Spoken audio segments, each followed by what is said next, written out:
पिछले 3 वर्षों से खाली पड़ा रहा विशेष योग्यजन आयुक्त का पद अब राजस्थान सरकार ने उसे भर दिया है। राजनीतिक नियुक्तियों के पिटारे में से एक ऐसी खुशखबरी राजस्थान के दिव्यांगों के लिए आई है, जिसमें विशेष योग्यजन आयुक्त के पद पर श्री उमाशंकर शर्मा को नियुक्त किया गया है।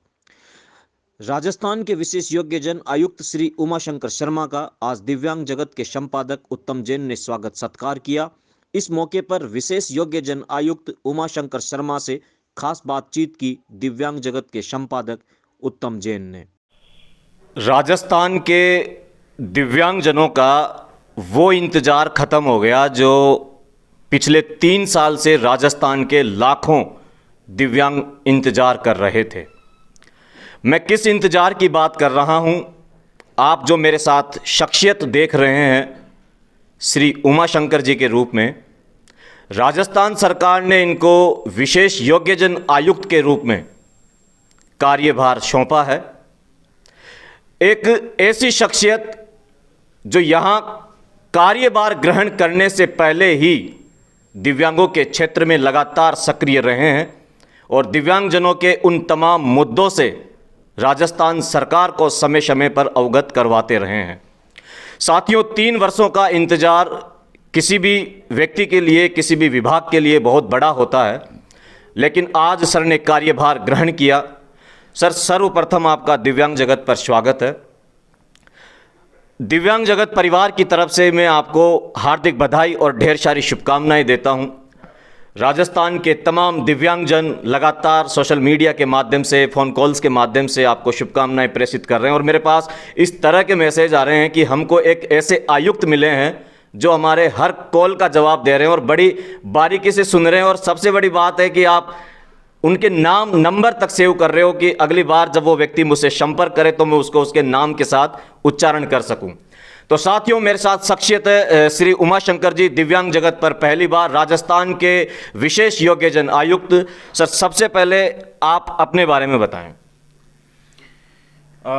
मेरा नाम उमाशंकर, जैसा कि आप बता ही रहे हैं, और मैंने IAS RAS की तैयारी भी की है लगभग 7-8 वर्षों पहले, और लगातार लंबे समय से 10-12 वर्षों से मैं जो विशेष योग्यजन हैं उन्हीं के हितों में कार्य करता आ रहा हूं, क्योंकि खुद एक दिव्यांग होने के नाते इन सब समस्याओं को समझता हूं और क्या समस्याएं आती हैं वो भी मैं खुद भली भांति पिछले 20 साल से उससे सफ़र कर चुका हूं।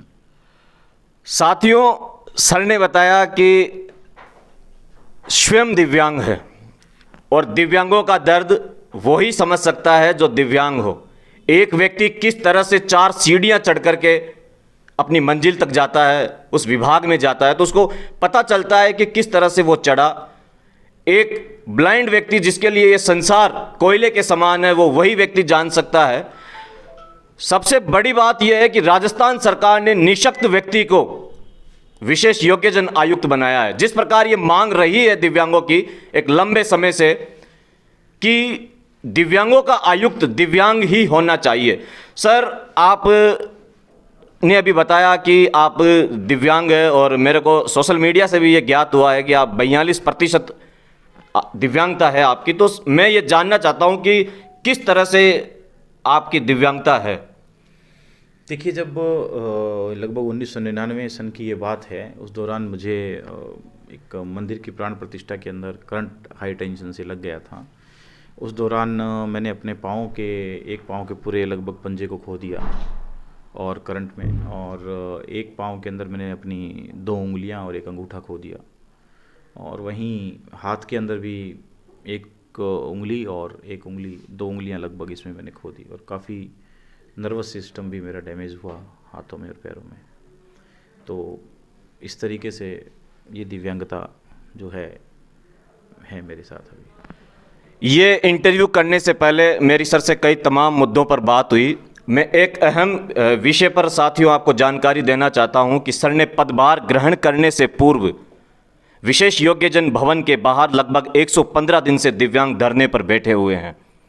आप सोचिए, जिन व्यक्तियों को ऐसा पदभार मिलता है, ऐसी नियुक्तियां मिलती है, वो लोग अपने आप को पता नहीं क्या समझने लग जाते हैं। लेकिन सबसे बड़ी खूबी जो विशेष योग्यजन आयुक्त के रूप में श्री उमाशंकर जी की रही है, इन्होंने पहले धरने पर बैठे उन तमाम साथियों से मुलाकात की।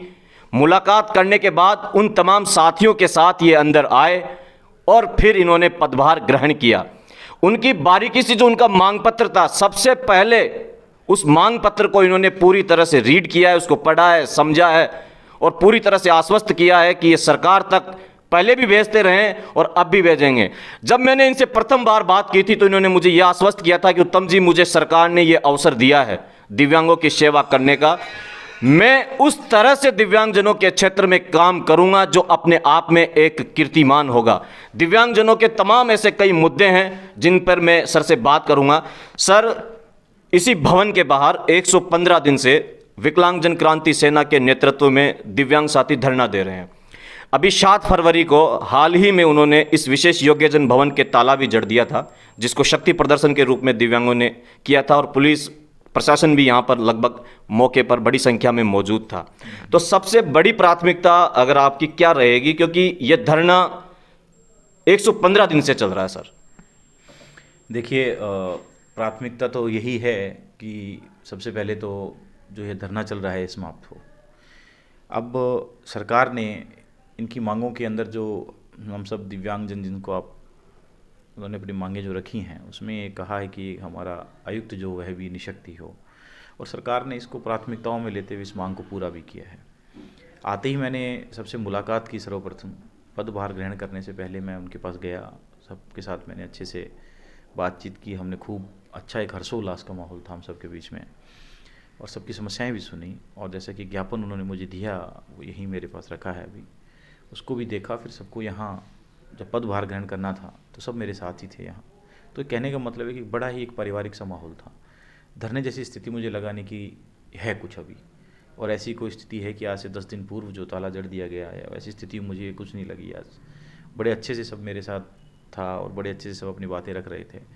और देखिए, किसी भी कार्य को करने के लिए मैं उत्तम जी ये कहूँगा कि थोड़ा समय लगता है। आज जब ये सब चीज़ें मेरे सामने आई हैं तो मेरा पूरा प्रयास है, क्योंकि देखिए मैं भी इन सब में से एक हूँ। तो पहले ही मैं आपको कह चुका हूँ कि पीड़ाएं मैं समझता हूँ, और आज जब सरकार ने यहाँ हमें किसी कार्य के लिए भेजा है तो हमारा दायित्व बनता है कि हम इनकी समस्याओं का निदान करें, उसका निराकरण करें। तो थोड़ा सा समय मुझे भी चाहिएगा। इनकी जो रोज़गार संबंधी समस्या है, पेंशन संबंधी समस्या है जो इन्होंने मुझे बताई हैं, ये सभी दूर करेंगे, और सभी को मैंने इनको बताया कि पूरा करने का पूरा प्रयास करूँगा। और मैं आपके साथ हूँ, आप इस धरने को समाप्त करें। और मेरा आप सबसे ये निवेदन है कि आज 115 दिन से आप लोगों ने जो है धरना दे रखा है, और इसके लिए मैं आपको सैल्यूट करता हूँ कि आप अपनी मांगों को लेकर बैठे थे। फिर सरकार ने आपकी मांगें मानी और मान रही है, तो थोड़ा सा समय और मैंने इनसे मांगा, जबकि इन्होंने भी आश्वस्त किया मुझे कि आप भी हम में से एक ही हो। सत्येंद्र जी ने भी बहुत अच्छी बात बोली, उन्होंने भी बहुत अच्छे से एक दोस्ताना अंदाज में मेरे साथ बात की, और हमारे पुराने साथी रहे हैं, हमारे अच्छे दोस्त हैं। तो कोई ऐसी बात मुझे लगी नहीं, और मैं भी उम्मीद में हूँ कि धरना आज ही शायद समाप्त हो भी जाए। जैसा सर ने अभी बताया कि 115 दिन से जो धरना चल रहा था, जैसे मैंने भी आपको बताया भी था कि उन्हीं साथियों के साथ इन्होंने आज ये पदभार ग्रहण किया। एक बहुत बड़ी अहम जिम्मेदारी, लाखों लोगों की जिम्मेदारी सर के कंधों पर है, और इन्होंने अपील भी की उन तमाम साथियों से जो बाहर विशेष योग्यजन के भवन के बाहर जो धरना दे रहे हैं कि वो आप इसको समाप्त करें और मुझे समय दें। साथियों, ये बात सत्य भी है, क्योंकि ये इन्होंने आज ही कार्यभार ग्रहण किया है, और किसी भी चीज़ को सफलता दिलाने के लिए उसमें थोड़ा सा वक्त लगता है। इनको भी चीज़ों को समझने में समय लगेगा। विभाग में आज इन्होंने ज्वाइन किया है। सर, ऐसे तो कई बिंदु हैं, जैसे पेंशन बढ़ोतरी, और सबसे बड़ा बिंदु अगर इस वर्ष में अगर चल रहा है और लगातार जिसको दिव्यांगजन उठा रहे हैं बराबर, वो है रोजगार का मुद्दा। क्योंकि दिव्यांगों के साथ ये होता है कि कई एनजीओ, कई सोसाइटीज़ उनको रोजगार तो दे देती है, वो डॉक्यूमेंट्स बना करके सरकार तक पहुंचा भी देते हैं कि हमने इतने दिव्यांगों को रोजगार दिया। पता चलता है 3 महीने बाद वो संस्था उनको वहां से हटा देती है। मैंने ऐसे कई कैंपों में भी ये देखा है कि वो रोजगार कैंप तो लगाते हैं दिव्यांगों के नाम पर, लेकिन जब वो उनका इंटरव्यू लेते हैं तो उसकी डिसेबिलिटी को लेकर के प्रश्न पूछते हैं कि आप 80% दिव्यांग हो, फिर नौकरी कैसे करोगे। मेरे ये बात आज तक समझ में नहीं आई। जब आप दिव्यांगों के नाम पर आपने बाहर बैनर लगा रखा है दिव्यांग रोजगार मेला, इंटरव्यू जब आप ले रहे हो तो जाहिर सी बात है दिव्यांग रोजगार मेला है तो दिव्यांग ही आएंगे। तो ये चीज़ एक तो सर खत्म होनी चाहिए। देखिए, ये जो आप मुझे समस्याएं जो बता रहे हैं, इनसे भली भांति परिपक्व भी हूँ। अभी सरकार ने जब ये पदभार ग्रहण करने के लिए मुझे जब नियुक्त किया, तो सबसे पहले मेरी बात दिमाग में यही थी कि जो रोज़गार है, देखिए रोज़गार और पेंशन ये दोनों उत्तम जी एक साथ जुड़े हुए दो इशू हैं। अगर रोज़गार बहुत से ज़्यादा संख्या लोगों में अगर हम लोग दे पाएंगे विशेष योग्यजनों को, तो मान के चलिए कि पेंशन जैसी समस्या कोई बहुत बड़ी समस्या फिर नहीं रह जाएगी। और जो बहुत ज़्यादा जो हिल डुल नहीं सकते हैं, उनके लिए तो पेंशन का प्रावधान जो है सरकार कर भी रही है और आगे भी इस पर प्रस्ताव है तो विचार कर रहे हैं। तो मेरा मानना है कि रोज़गार होना बहुत ज़रूरी है। और जो ऐसा कर रही हैं एनजीओ या जो आपने मुझे भी संज्ञान में लाए हैं, तो आप मुझे इसका मालूम नहीं कि ऐसा भी कुछ कैंप्स वगैरह लगते हैं, क्योंकि आज ही मैं आया हूँ तो ज़्यादा चीज़ें नहीं मालूम है इस स्तर पर। तो जैसे जैसे मालूम चलेगा इस पर भी कार्रवाई करेंगे और इस पर बड़े अच्छे नेक डिसीजन लिए जाएंगे जो दिव्यांगों के हित में होंगे। और आप आने वाले समय में देखेंगे कि ये जो विभाग है दिव्यांग जो विशेष योग्यजन जो आयुक्तालय है और जो कार्य करने की जो तरीका है या प्रणाली है दिव्यांगों के लिए, उसमें आप काफ़ी बदलाव देखेंगे। वो राज्य सरकार द्वारा वर्तमान में हमारे माननीय मुख्यमंत्री श्री अशोक गहलोत जी, जो कि खुद बहुत संवेदनशील हैं इस विषय पर, आप ये देखिएगा कि इतनी अच्छी योजनाएं आज चलाई हैं। और राजस्थान पहला राज्य है जिसने स्थानीय निकायों में दिव्यांगजनों को मनोनीत किया है। बिल्कुल, देखिए आप खुद देखिए कि इससे ये अपने आप में बहुत बड़ा डिसीजन है। राजनीतिक व्यवस्था में भागीदारी जिस प्रकार से दिव्यांगों की बढ़ाई है माननीय मुख्यमंत्री जी ने, ये अपने आप में बहुत ही अविस्मरणीय है। और पूरे भारत में मैं आपको बता दूं कि राजस्थान के ऊपर लोग अनुकरणीय होंगे, राजस्थान के आधार पे लोग इसको फॉलो करेंगे। मुख्यमंत्री महोदय के जो निर्णय हैं इनको, ये बहुत ही बड़ा निर्णय है अपने आप में। तो ये सभी दिव्यांगजनों को आज ये हमें सबको ये मानना पड़ेगा कि आज हमें ऐसे मुख्यमंत्री भी मिले हैं जो हमारे प्रति बहुत ही संवेदनशील हैं और हमारे हितों में ही निर्णय लेंगे। वो आगे भी हमारे हितों में ही निर्णय लेंगे और ऐसे निर्णय लेंगे जो कई कई वर्षों तक इतिहास में दर्ज होंगे। सर मेरा अंतिम सवाल है आपसे। राजस्थान के लाखों दिव्यांगों का मुखिया बना करके आपको राजस्थान सरकार ने भेजा है, जो दूर दराज में बैठे हैं बाड़मेर जैसलमेर जैसे एरिया के अंदर। उन लाखों दिव्यांग साथियों के लिए एक तरह से ये आपका परिवार हो गया है, क्या मैसेज आपका रहेगा? देखिए, एक छोटा सा और मैं आपको बताना था इसी के अंदर, जो दूर दराज में जो लोग बैठे हैं, जो दिव्यांग हैं, जो अपनी सरकारी योजनाओं का लाभ नहीं ले पा रहे हैं या किसी कारणवश से भी, तो उस दिशा के अंदर भी अभी एक नया प्रोग्राम है जो हम लोगों ने तैयार किया है। जल्दी उसका भी आपके सामने हम लोग लाएंगे उसको।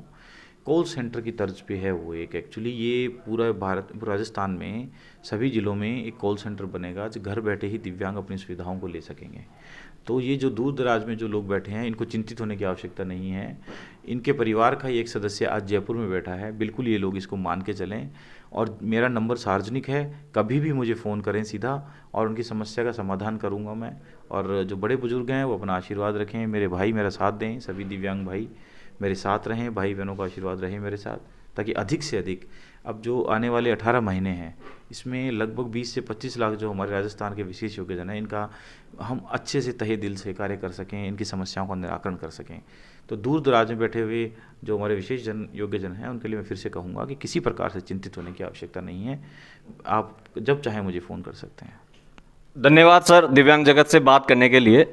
साथियों, श्री उमा शंकर शर्मा जी ने जिस तरह से अपनी बात रखी है दिव्यांगजनों को लेकर के, दिव्यांग जगत भी आपको पूरी तरह आश्वस्त करता है कि मैं पूरा प्रयास करूंगा हर 15 दिन या 1 महीने के अंदर सर से आकर के, चाहे मुझे 5 मिनट ही बात करनी पड़े कि सर 15 दिन में दिव्यांगजनों के लिए आपने क्या किया। और आप डायरेक्ट, ये बहुत बड़ी बात है, इन्होंने अपना नंबर सार्वजनिक किया है, सर से आप बात कर सकते हैं, इस विभाग को मेल कर सकते हैं, अपनी समस्या व्हाट्सएप के जरिए भी बता सकते हैं।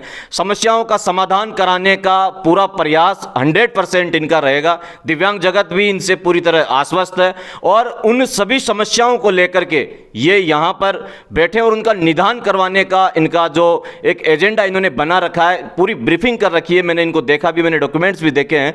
तो मेरे तमाम दिव्यांग साथियों का दिव्यांग जगत की तरफ से हार्दिक आभार और धन्यवाद।